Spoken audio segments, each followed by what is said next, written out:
ভাই পড়ে গেলে, ভাই বিপদে পড়লে ভাই আগে দৌড়ায়। কারণ দেখবে পাড়া প্রতিবেশী ভাইয়ের উপরে অত্যাচার করেছে, মার মনটা বাপের মন কাঁদে বটে, কিন্তু বাপ মা তো পার হয়, কিন্তু ভাইয়ের আগে দৌড়া দৌড়ি করে যেতে পারে না। তাই কোরআন বলছে সর্বপ্রথম তার ভাইয়ের কাছে পাঠানো হবে। ও সোনার ভাই, আমি বিপদে পড়েছি, আমার একটু সাহায্য করো। নিজের কলিজার টুকরা ভাই সেই দিন বলবে দুনিয়ায় আমার কোনো ভাই ছিল না, দুনিয়ায় আমার কোনো ভাই ছিল না। আরে জাহান্নামে কেন এসেছি শোনো, নামাজ পড়ি না, একটা অন্যায় করেছি, গরিব অনাথ অসহায় তাদেরকে খেতে দিই না, আর একটা অন্যায় করেছি। আর কোরআনের কথা, কোরআন হাদিসের কথা হয়েছে, সেইখানে কোরআন হাদিসের কথা না শুনে গল্পে গল্পে আড্ডা দিয়েছি। অতএব যেখানে চায়ের দোকানে, বিভিন্ন দোকান বাজারে ঘাটে গিয়ে সময় কাটিয়ে বাজে গল্প গুজব করেছি, আল্লাহর হুকুম মতো চলি নাই, এই কারণে আমাদেরকে জাহান্নামে দেওয়া হয়েছে। ও মানুষ, তোমরা কি জানো? আমার আল্লাহ রব্বুল আলামিন তাই বলেন, কাল্লা ইযা দুক্কাতিল আরদু দাক্কান দাক্কা। হে মানুষ, তোমরা কি জানো এই দুনিয়া একদিন ধ্বংস হয়ে যাবে, এই দুনিয়া একদিন শেষ হয়ে যাবে, এই দুনিয়া চিরজীবন থাকতে পারে না, একদিন এই দুনিয়ায় শেষ হয়ে যাবে। কুল্লু মান আলাইহা ফান ওয়া ইয়াবকা ওয়াজহু রাব্বিকা যুল জালালি ওয়াল ইকরাম। এই দুনিয়া একদিন লয় হয়ে যাবে, এই দুনিয়া একদিন ধ্বংস হয়ে যাবে। আল্লাহ তাই বলছেন, যেদিন সিংহের ফুঁক দেওয়া হবে, এই জমিন একদিন চূর্ণ বিচূর্ণ হয়ে যাবে, দাকা দাকা হয়ে যাবে, চূর্ণ বিচূর্ণ হয়ে যাবে। রাব্বুকা ওয়াল মালাকু সাফফান সাফফা। আরে সেই দিনকে কি হবে? ফেরেশতারা দলে দলে দলে দলে কাতারে কাতার দিয়ে দাঁড়িয়ে যাবে। আল্লাহ তার কুদরতি ক্ষমতা এসে হাসরের ময়দানে উপস্থিত হবে। আমরা জানি কোন মন্ত্রী এমএলএ আসলে মানুষ যেমন কাতারে কাতার দিয়ে দাঁড়িয়ে যায়, বিভিন্ন থানার পুলিশ এমএলএ-এমপিকে নিয়ে হুইসেল দিতে দিতে, বাজনা বাজাতে বাজাতে রাস্তা করে করে যায়। আরে দুনিয়ার সামান্য মানুষ যদি এই পরিস্থিতি হয়, যেদিন আমার আপনার রব হাসরের ময়দানে আসবেন, সেই দিনকে কেমন পরিস্থিতি হবে? ফেরেশতারা কাতারে কাতার দিয়ে দাঁড়িয়ে যাবে, আর আমার আল্লাহ কুদরতি ক্ষমতায় এসে হাসরের ময়দানে উপস্থিত হবে। কিসের জন্য? বিচার নেওয়ার জন্য।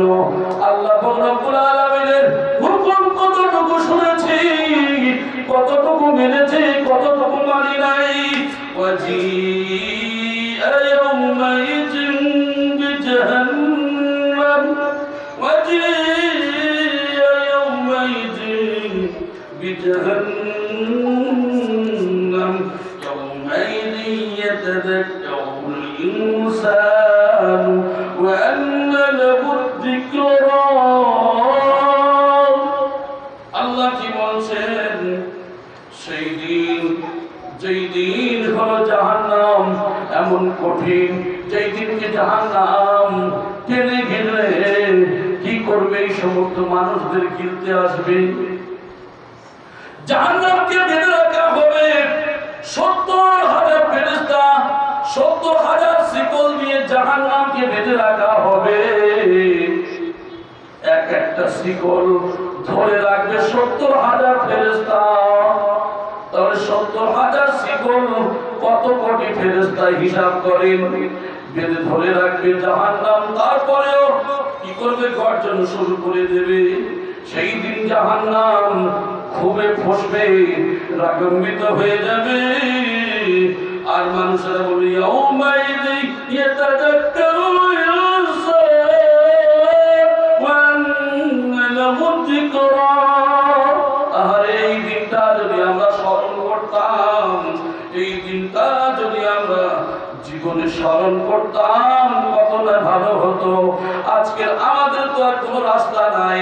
দুনিয়ায় 60 বছর সময় পেলাম, 70 বছর সময় পেলাম, 80 বছর সময় পেলাম, কোনদিন তো মূল্যায়ন করি নাই, চিন্তা করি নাই এই দিনটাকে নিয়ে যে মরে যাব।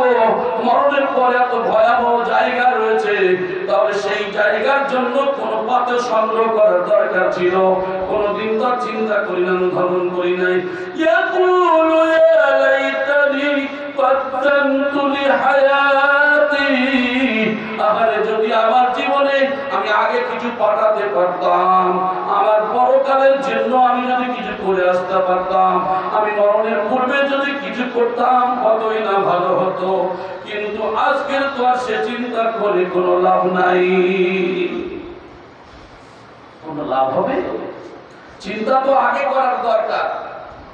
মানুষকে মার্ডার করে দিয়ে চিন্তা করছি জেলে যেতে হবে না বাড়ি থাকবো, তাহলে আমাদের পরিস্থিতি, আমাদের দশা তো জেলের ভাত খেতেই হবে। অনুধাবন করার দরকার ছিল না মানুষ মারা একটা মহাপাপ, কেন আমি মানুষকে মারবো?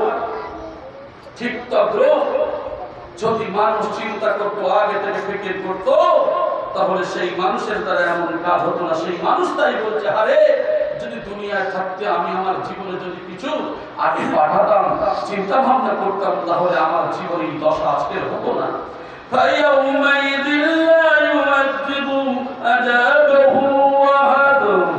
সেই দিনকে এমন পরিস্থিতি আসবে, আল্লাহর শাস্তি কাউকে সেদিন ছাড়বে না। সেই দিনকে যে এমন পথে চলবে, তাদের কাউকে ছাড়া হবে না।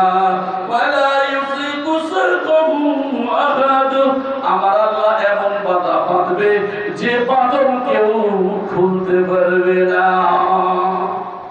ডাকাত ধরলে ডাকাতের বাঁধে দেখে কিসে পিরিয়ারের গায়ে বেঁধে ভালো করে তো এমন মার মারে, আপনারা অনেকেই দেখেছেন। আচ্ছা দেখে বলেন তো দেখি, ডাকাত সে চুরি করেছে, অন্যায় করেছে, এক শ্রেণীর মানুষ মারছে, কিছু মানুষ মার দেখে তাদের কষ্ট হয় না? হয় না? কথা বলে দয়াশীল মায়াশীল মানুষ থাকে, দেখলে কষ্ট, আরে অত মারিস না, ছেড়ে দে ছেড়ে দে, কিছু বলে না? বলে না আমার সোনার ভাই। কিন্তু আল্লাহ সেই দিন কি, আল্লাহর নাম হবে কাহ্হার, আল্লাহর নাম হলো রহমান, আল্লাহ হলেন রহিম। যেমন দয়ালু ক্ষমাশীল, ওই আল্লাহ সেই দিনকে হবে কাহ্হার, সেই দিনকে নিষ্ঠুর হবে। নিষ্ঠুর কেন হবে? শুধু এই জন্য করে 60 বছর 70 বছর সময় দিলাম, এত জীবনে সময় দিলাম, কিন্তু বান্দা তুই তো আমাকে চিনতে পারলি না, আমার কোরআনের কথা তুই শুনিসনি, আমি রাসূল নবীদেরকে পাঠিয়েছিলাম, তাদের কথা জীবনে তুই অনুধাবন করিসনি। এই জন্য করে আজকে আমি আল্লাহ তোর এমন বাধা বাঁধবো যে বাধা পৃথিবীতে আর খোলার মতো কারো ক্ষমতা থাকবে না। আমার আল্লাহ এমন পাকড়াও করবে যে পাকড়াও কেউ ছাড়াতে পারবে না। আল্লাহর আযাবের মধ্যে এমন গ্রেফতার করা হবে যেমন বাঁচানোর ক্ষমতা কারোর থাকবে না, এমন বাঁধন বাঁধবে সেই দিন কি খোলার ক্ষমতা কারোর থাকবে না। তাই বলছি এক শ্রেণীর মানুষদের সম্পর্কে কি বলছেন, ইয়া ইয়া আইয়াতুহান নাফসুল মুতমাইন্না, হে নফসে মুতমাইন, হে নফসে মুতমাইন, হে পবিত্র আত্মা, হে প্রশান্ত আত্মা,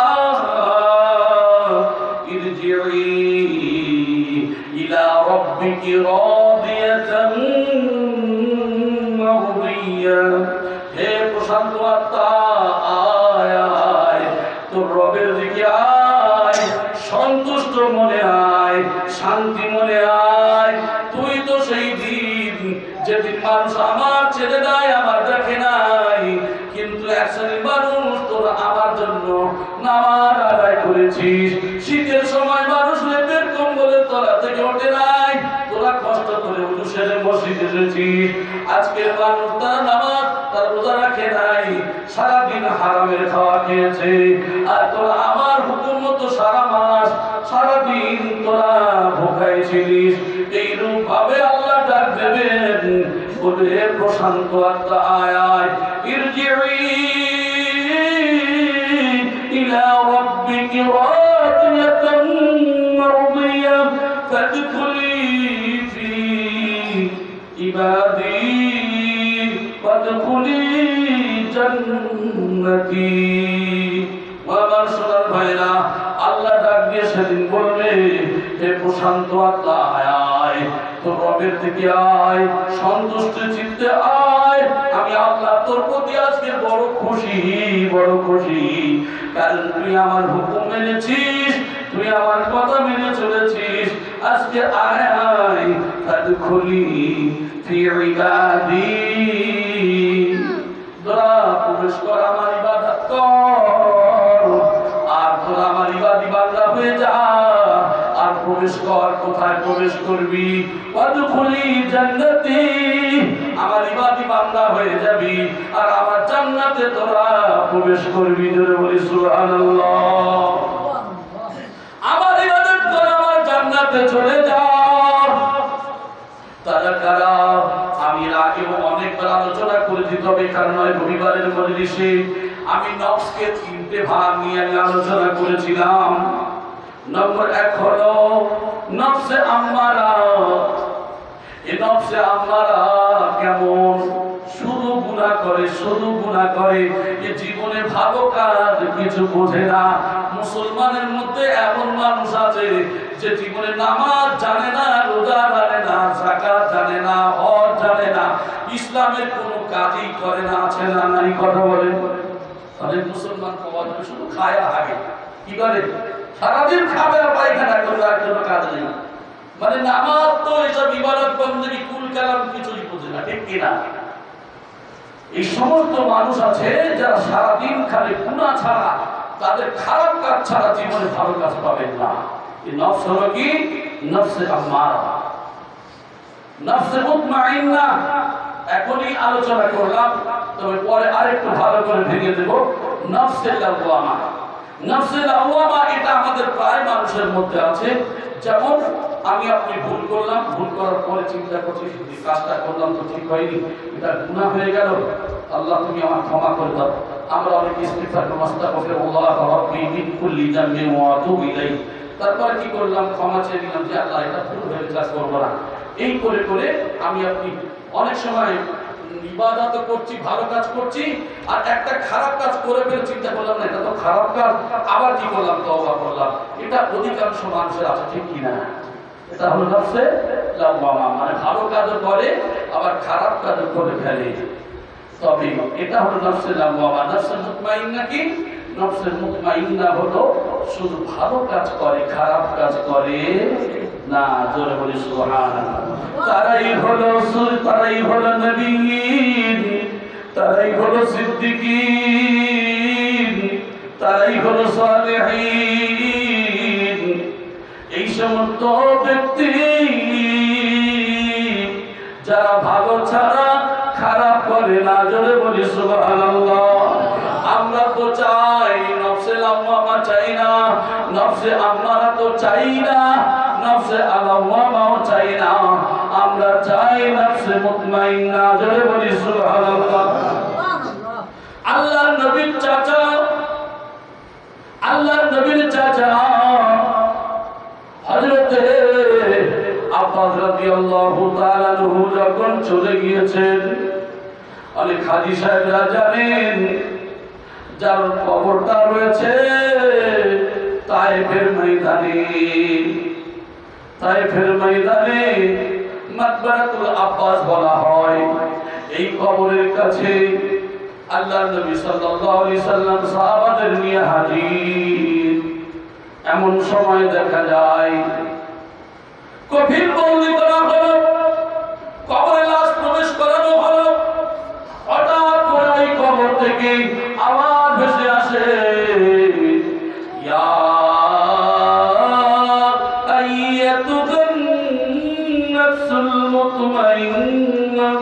ارجعي إلى ربك راضية مرضية فادخلي في عبادي وادخلي جنتي এই আওয়াজ ভেসে আসে আল্লাহর নবী বলেন আবু বকর এই আওয়াজ তোমার কবরেও হবে ওমর তোমার কবরে আওয়াজ হবে উসমান তোমার কবরে আওয়াজ হবে হে আলী তোমার কবরে আওয়াজ আসবে হে বেলাল হে সুমাইয়া হে আসিয়া একের পরে এক হযরত বেলাল হযরত সুমাইয়া আর অন্যান্যদের নাম ধরে ধরে আল্লাহর রাসূল বলছেন যারা চলে গিয়েছেন এবং যাবেন এবং আছে কিছু মানুষ যারা আছে এদের কবরে এই আওয়াজ আল্লাহর নবী নাম ধরে ধরে ধরে ধরে বললেন তোমাদের কবরে এই আওয়াজটা হবে কারণ এরা আল্লাহর রাসূলের হুকুম মতো চলে নবীর তরিকা বলে তো চলে এই জন্য করে এদের নফসে মুতমাইন করে ফেলেছে এরা গুনার হাতকে ছেড়ে দিয়েছে আপনাদের জানা ইতিহাস অনেক বড় ঘটনা আমি আজকে বলবো না খলিফায়ে মুসলিমিন হযরত ওমরের ইতিহাস যে ওমর রাদিয়াল্লাহু তাআলা আনহু নিজের জীবনকে এমন চেঞ্জ করে ফেলেছিলেন আল্লাহর নবী বলেন আমি রাসূল নবুয়তের দরজা বন্ধ হয়ে গেল আনা খতামান নবিয়্যিনা নবী বাদি আমার পরে আর কোন নবী আসবে না আমি শেষ নবী আমার পরে যদি কেউ নবী হতো একমাত্র যোগ্য হিসাবে উমর হতো জোরে বলেন সুবহানাল্লাহ দেখেন যে ইসলামের চিরশত্রু ছিল সেই হয়ে গেল ইসলামের সবথেকে কাছাকাছি যে রাসূল বলেছেন আমার পরে যদি কেউ নবী হওয়ার মতো যোগ্য ছিলেন তিনি হলেন উমর জোরে বলেন সুবহানাল্লাহ কোন দরজা হাসিল করেছেন আমি আপনি একটু অনুধাবন করি আজকের আমাদের চিন্তা থেকে তো কিছুই নাই আমরা তো খালি এদিকে যুক্তি ওদিকে যুক্তি খাটাতে চাই আমাদের মাওলানা সাহেবরা তো অনেক কথা শব্দ থেকে হয়তো আলোচনা করেছেন আমরা এগুলি ফিকির করি না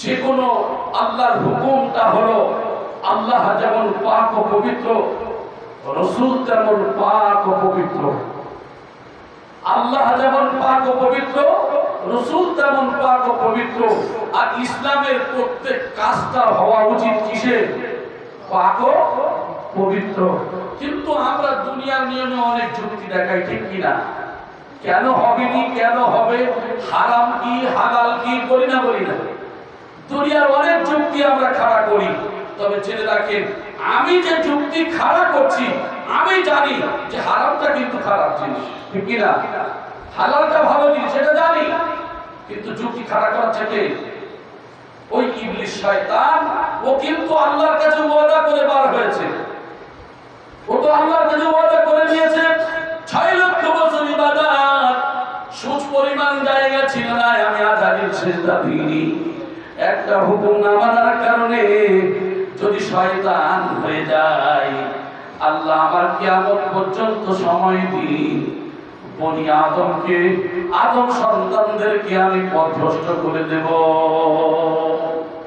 তাই হচ্ছে মানুষ কি করবে মানুষ জানে যে এটা ভালো দিক এটা খারাপ এটা সত্য এটা মিথ্যা তারপরেও মানুষ কি করে মানুষ যুক্তি খাটায় মানুষ চিন্তা ভাবনা করে আল্লাহ যদি কালকে নিয়ে আসে আপনাদের আবার যেহেতু আমার নানার বাড়িতে ওখানে মজলিস আছে ইনশাআল্লাহ এর পরে থেকে আলোচনা রাখবো কারণ এ সম্পর্কে আমি কিয়ামতের আলামত সম্পর্কে বার করেছিলাম কিন্তু আমি সেদিকে বলার সময় নেই আর যাচ্ছি না কারণ আল্লাহর রাসূল বলেছেন যে মানুষ জানবে সত্য আর মিথ্যা জানবে জানার পরেও তারপরে বলবে কি আর কেন মানুষ খালি যুক্তি খাটাবে আরে নি আপনি যত যুক্তি খাটান না কেন হারামকে আপনি হালাল বানাতে পারবেন না নাজায়েজকে জায়েজ বানাতে পারবেন না কিন্তু দেখেন আমি বলতে চাচ্ছি যে আমি একজন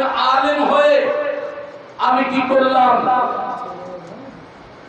আমি যদি এই কথার যুক্তি দেখাই যে যে কোনো জিনিস হারাম হালাল বেঁচে চললে এগুলি করা যাবে না, আমি যুক্তি দেখাচ্ছি। আর একজন সাধারণ নগণ্য মানুষ কিচ্ছু জানে না, সে কিন্তু ওই যে কামেলিনের হুকুম মতো ওলি আল্লাহর হুকুম মতো বলেছে না এটা সত্য আর এটা মিথ্যা, এটা জায়েজ এটা নাজায়েজ, এই কথা শোনার পরে তার দিলের মধ্যে এমন গেঁথে গিয়েছে, সে বলছে না ওটা জীবন চলে যাবে তবে এটা মানা যাবে না। জোরে বলেন সুবহানাল্লাহ। বলেন তো দেখি, আমি দামি দামি, আমি আলেম আমি দামি, সব থেকে দামি না সাধারণ মানুষ যে আল্লাহর হুকুমকে মেনেছে সে দামি না?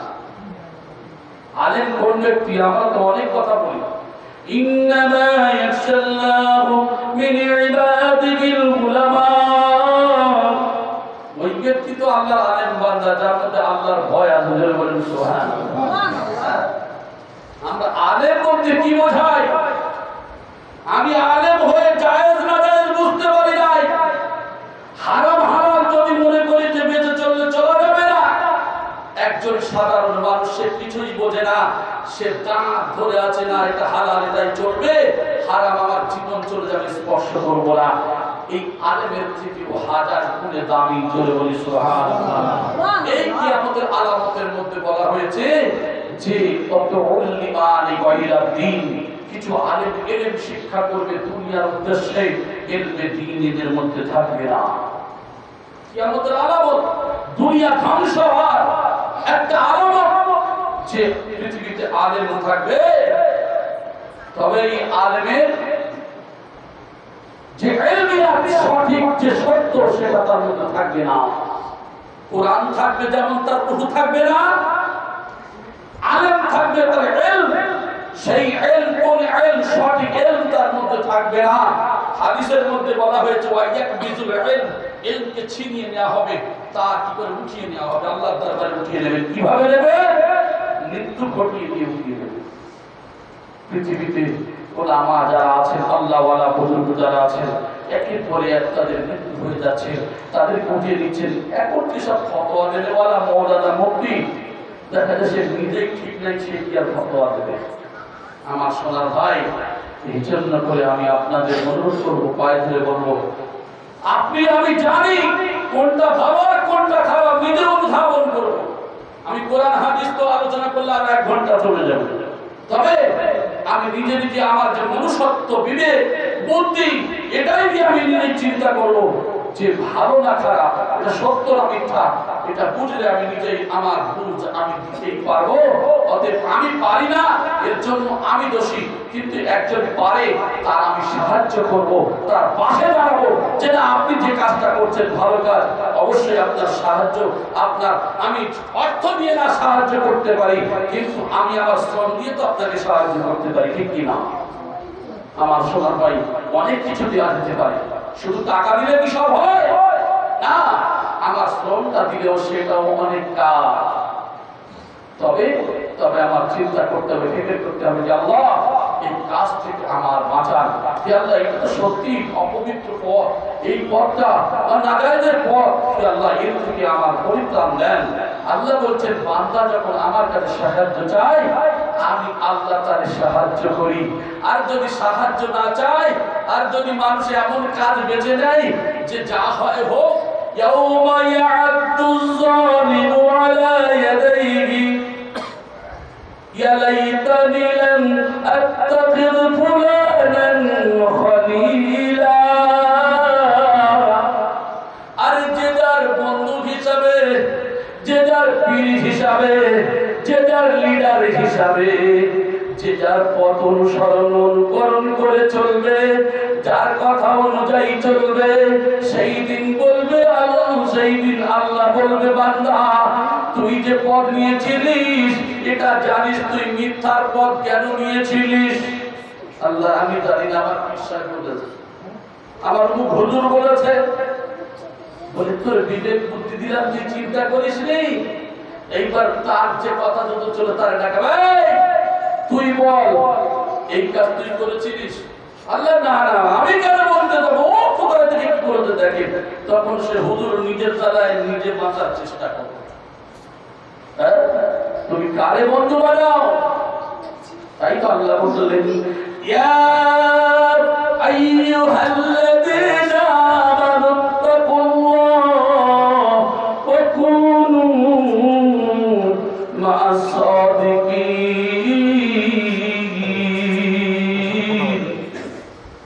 আল্লাহ জানিয়ে দিলেন বান্দারে, হে মুমিনেরা, তোমরা আমার ভয় করো আর সত্যবাদীদের সঙ্গে লাভ করা। এটা আল্লাহ বলে দিয়েছেন। এখন আমি আপনি সত্যবাদীকে, এটা আমি আপনি 40 বছর 50 বছর 60 বছর চলছি, এটা জানতে পারি না এ সত্যবাদী কি মিথ্যাবাদী? বুঝতে পারি না, চেষ্টা করি না। চিন্তা করছি গোলেমালে যে কদিন চলে, গোলেমালে চালাবে, কবরে গিয়ে ডান্ডা পেটা খাবেন। সোজা কথা, আঙ্গুল কামড়াতে কামড়াতে কোনই পর্যন্ত চলে যাবে, হুঁশ থাকবে না। আমার সোনার ভাই, কথা আল্লাহ যদি আবার বলাই বলবো, তবে আপনাদের অনুরোধ করবো একটা কথা, কোরআন হাদিস জীবনে অনেক শুনছেন, শুনতেই থাকবেন কিয়ামত পর্যন্ত। তবে আমরা লক্ষ্য করব যে এই বাড়ির বড় ভাই দুনিয়া থেকে বিদায় নিয়ে চলে গেছেন। একদিন আপনি, আমি, আপনারা সবাই একদিন এই পথে চলে যাব। যা পারবেন দুনিয়ায় যতটুকু করবেন ততটুকু লাভবান, আর মরে গেলে যে সারবেন তার হবে না। আমি কোথা থেকে বলেছি? 23 নম্বর সূরা আল মুমিনুন আয়াত নম্বর 99 থেকে আমি তাফসীর শুরু করেছি, যেখানে বলেছি মানুষের মরণের সময় বলে আল্লাহ ছেড়ে দাও, এবার সব ভুলে যাবে। আল্লাহ কি বললেন? যে না, আর সুযোগ নাই। এই জন্য করে আপনাদেরকে অনুরোধ করবো, পায়ে ধরে বলবো যে আমরা নিজেরাই নিজেদেরকে সেরে ফেলতে হবে। আল্লাহ রব্বুল আলামিন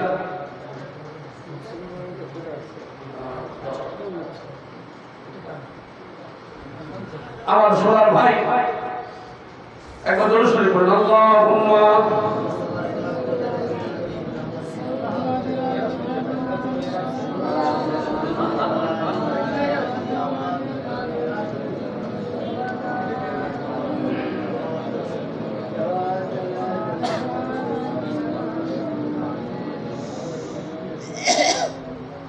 আরেকবার জোরে সরে পড়ুন, আল্লাহুম্মা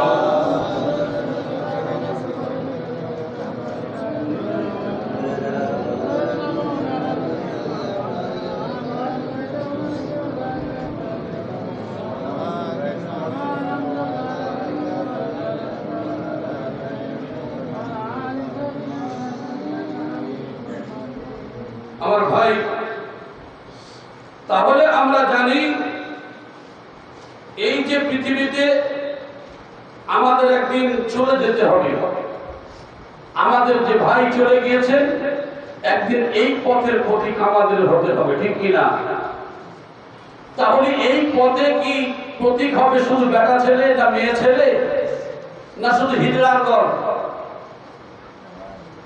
পৃথিবীতে বেটা ছেলে মেয়ে ছেলে হিজড়া নয়, পৃথিবীতে যত সৃষ্টি জীব আছে সবার চলে যেতে হবে, ঠিক কিনা? চলে যেতে হবে সবার। তাই আল্লাহ রব্বুল আলামিন তিনি বলছেন ওয়া মিন আয়াতিহি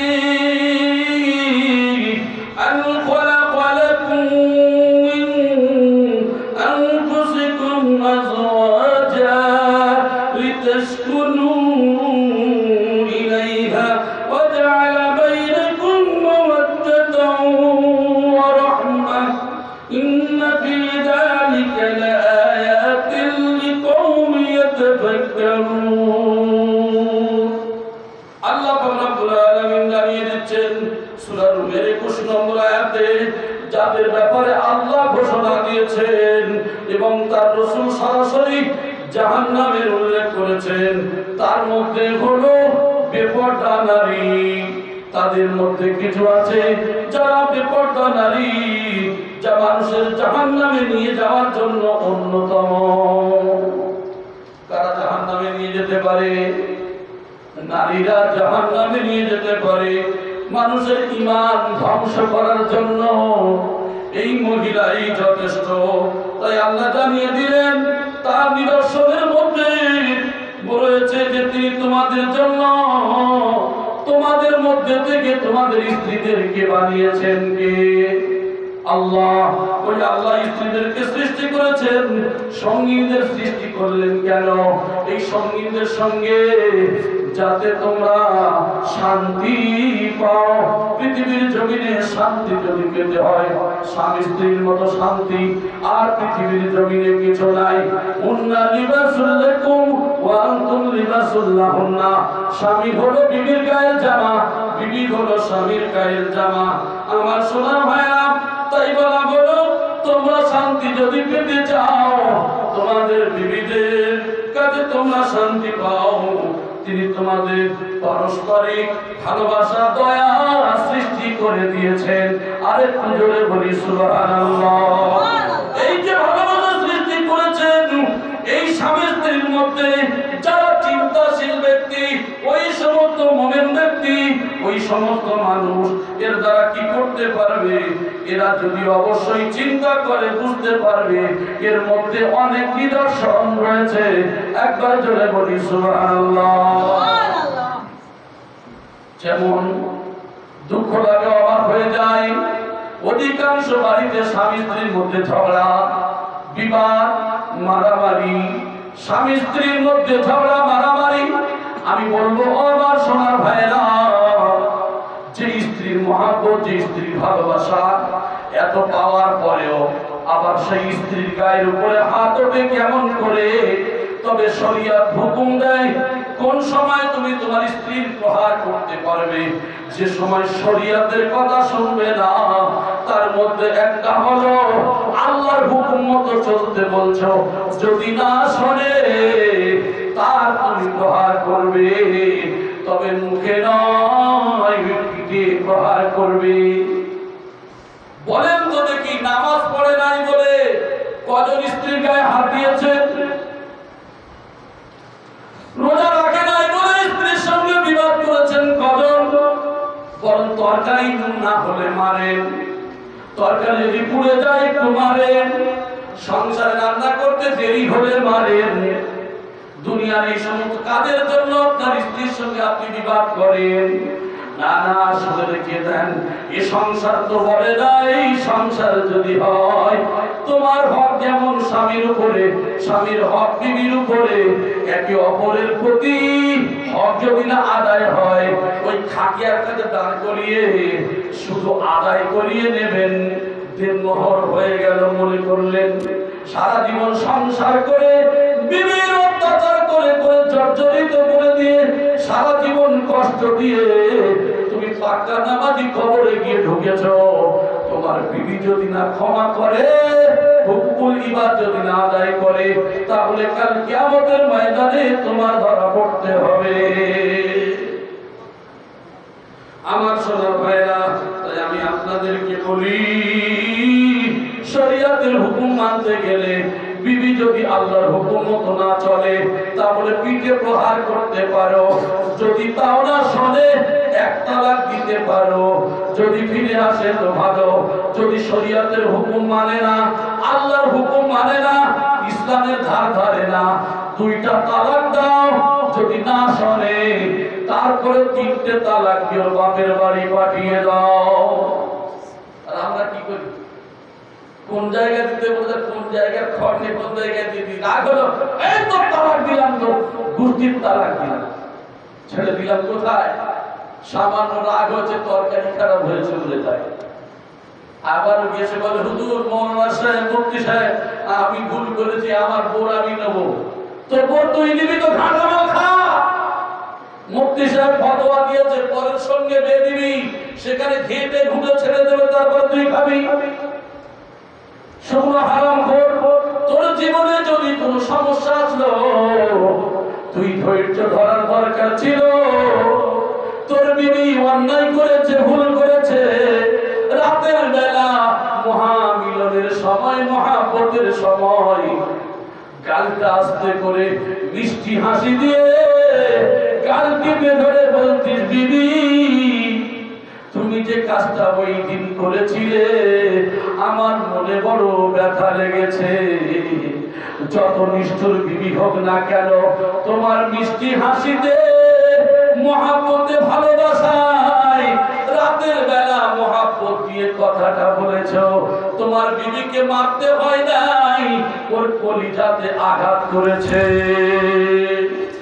ভালোবাসা মহব্বত দিয়ে মেয়েদেরকে সারানো যায়, আর মেরে পিঠে সাইজ করবে ও সারা হয় নাই। বলা হয়েছে মেয়েরা বাঁকা হাড়ের তৈরি, বাঁকা হাড়কে সোজা করতে গেলে ভেঙে যাবে, আর বাঁকা হাড়কে ছেড়ে দিলে হবে না। তার কোরআন হাদিস দিয়ে ভালোবাসা মহব্বত দিয়ে বোঝাতে হবে। যত নিষ্ঠুর মহিলা হোক না কেন, নিশ্চয়ই আল্লাহ ওর বুঝ শক্তি দিয়েছে, তার পরিবর্তন আসবেই আসবে।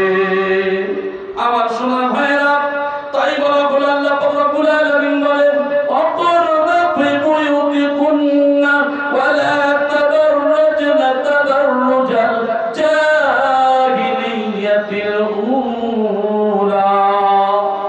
তোমরা প্রাচীন জাহেলি যুগের মতো তোমরা প্রদর্শন করে বেড়াইও না, মানে তোমরা বেপরদা হয়ে চলো না, বেপরদা হয়ে চলে না। 100-এর ভিতরে 90% মানুষ কি করে? আমার মায়ের বয়স হলো 90 বছর বয়সে, 80 বছর বয়সে, 60 বছর বয়সে মা বরকা পড়েছে, মা বরকা পড়ে যায়। আর যার পর্দা করার দরকার ছিল 18-20 বছরের 22 বছরের মেয়ে, সে কিন্তু বরকা পরে নাই। বরকা হাদিস বলছে, যার বিবাহের আর টান নাই, যার বিবাহের আবেগ নাই, যার সম্পর্কে ও যদি বোরকা নাও পরে তবু জায়েজ আছে, কারণ ওর যৌবনের ক্ষুধা চলে গেছে, ওর বিবাহ তো আর করবে না। ওই ব্যক্তি যদি বোরকা না পরে চলে যাবে, কিন্তু ওর সঙ্গে যে মেয়ে রয়েছে ওর তো বোরকা পরা ফরজ ছিল, অর্থাৎ ওর শরীরটাকে ঢাকার দরকার ছিল, বর্ণ কোলার খোসা বার করে চলেছে। যার পর্দা করার দরকার ছিল সে পর্দা করে নাই, সে জর্দা বার করে চলে গেছে। তাই রাসূলুল্লাহ জানিয়ে দিয়েছেন, অকরনা ফি বুয়ুতিকুন্না ওয়ালা তাবাররাজনা তাবাররুজাল জাহিলিয়াতিল উলা। তোমরা এমন করে বেড়াইও না। অনেক কথাই সম্পর্কে কথা আলোচনা করবে, এই ঘটনাটা বলে শেষ করি। খলিফায়ে মুসলিমিন উমরের কাছে এসে অভিযোগ করলেন, উমর, আমরা যুদ্ধের ময়দানে যাব, মক্কার মেয়েরা তারা উলঙ্গ হয়ে নাচতে শুরু করেছে, আমরা ওখান থেকে যদি যাই মেয়েদের প্রেমে পড়ে যাব। উমর বললেন, ও নবীর সাহাবারা, তোমরা কি জানো না কোরআনের সূরা নূরের 29 নম্বর আয়াত কি পড়ো নাই? কুল্লিল মুমিনিনা ইয়াগুদ্দু মিন আবসারিহিম ওয়া ইয়াহফাযু ফুরুজাহুম যালিকা আযকা লাহুম ইন্নাল্লাহা খাবীরুম বিমা ইয়াসনাউন। তোমরা কি জানো না তোমাদের সামনে যখন কোন মহিলা পড়বে, তোমাদের দৃষ্টিকে অবনত করবে, লজ্জাস্থানকে হিফাজত করবে, সাহায্য করবেন কি? আল্লাহ। তাহলে যুদ্ধের ময়দানে এই আয়াতটা আমল করলেন। আল্লাহর নবীর খলিফা হযরত ওমরের সঙ্গী সাথী নিয়ে যুদ্ধের ময়দানে যাচ্ছেন। ওই মহিলারা রাস্তায় উলঙ্গ হয়ে নাচতে শুরু করেছে, দেখার পরে মাথা নত করে চলে যাচ্ছে। কি করা যায়? মাথা নত হয়ে চলে গেল, কোনো সমস্যা হলো না, কেউ কিছু করতে পারলো না। আমার সোনার ভাইরা, কান খুলে খেয়াল করে শুনুন, সেই সময় পিছন থেকে একজন মহিলা কেউ উমরের হাতটা ধরেছেন, তুমি কেমন করে পারলে? আমরা এত সুন্দরী সুন্দরী মহিলা, আমাদের দেখে তোমাদের মনটা কি একটু গলে নাই? ওমর বললেন, শোনো ও মক্কার সুন্দরী মহিলারা, আমরা কোরআনের এমন একটা আয়াতে কারিমা পাঠ করেছি, যে আয়াত পড়ার কারণে তোমাদের মতো কেন চাঁদের থেকে সুন্দরী মেয়ে হলেও আমাদের কেউ আকর্ষণ করতে পারবে না। ওমর রে, একটু অপেক্ষা করো। নিজেদের বস্ত্রগুলো পরে এসে বলছে, ওমর, কোরআনের ক্ষমতা, একটা আয়াতের ক্ষমতা যদি এতই হয়, তাহলে কোরআনের আরো অনেক আয়াত এর ক্ষমতা বা কত। এই বলে একজন নয় দুইজন নয়, যত মহিলা ছিল ইমানের কালেমা পড়তে শুরু করে দিল। আশহাদু আল্লা ইলাহা ইল্লাল্লাহু ওয়াহদাহু লা শারীকা লাহু ওয়া আশহাদু আন্না মুহাম্মাদান আবদুহু ওয়া রাসূলুহু। একবার জোরে বলি সুবহানাল্লাহ। তাহলে কোরআন পারে খারাপ থেকে বাঁচাতে, কোরআন সবকিছু পারে। আল্লাহ রাব্বুল আলামিন বলেছেন, বান্দা তোরা শুধু আমার হুকুম মতো চলবি আর আমার নবীর তরিকা অনুযায়ী চলবি, যেখানেই থাকবি সঠিক পথের অনুসারী হবি। কামেল ওলি আল্লাহ তো সেই কথাই বলেছেন যে বাবা একমাত্র আল্লাহর হুকুম মতো আর নবীর তরিকা অনুযায়ী চলো, তাহলে ইহজীবন পরজীবন সব জায়গায় তোমরা মঙ্গলময় হবে। একবার চলে বলি সুবহানাল্লাহ। মানুষ যদি প্রকৃত মৃত্যুকে চিন্তা করে, মৃত্যুর ভয় করে যে মরে যেতে হবে, তাহলে আমার আপনার জীবনে এমন আশা আকাঙ্ক্ষা তো থাকতে পারে না, এমন মহাব্বত ভালোবাসা দুনিয়ার যত নোংরামি আছে ওই মানুষের থেকে সরে যাবে। সে যদি সঠিকভাবে মরণের প্রস্তুতি গ্রহণ করে, মরণের ভয় করে, এই মরণের ভয় করেছেন 1,24,000 পয়গম্বর আলাইহিস সালাতু ওয়াস সালাম, সাহাবায়ে কেরাম, তাবেঈন, বর্তমানে কামেল ওলি আল্লাহ। আজকের দেখেন সবকিছু ছেড়ে দিয়ে আল্লাহর জন্য নিজেকে ওয়াকফ করে দিয়েছেন। ঠিক তদ্রুপ আমাদের জীবনটাকেও অন্তত 5 টাইম যদি সময় আল্লাহর জন্য দিতে পারি, আল্লাহ রাব্বুল আলামিন 24 ঘন্টাটা আমাদের জন্য ইবাদতে বন্ধ করে দেবেন। আল্লাহ রাব্বুল আলামিন যেন আমাদের প্রত্যেকের 5 ওয়াক্ত নামাজ, কোরআনী ওয়াজিফা, রিজকে হালাল, সাধ্যমতো তাকওয়া পরহেজগারি করার তৌফিক দান করেন। আমিন সুম্মা আমিন। ওয়া আখিরু দাওয়ানা আলহামদুলিল্লাহি রাব্বিল আলামিন। দুরূদ শরীফ পড়ুন। আল্লাহু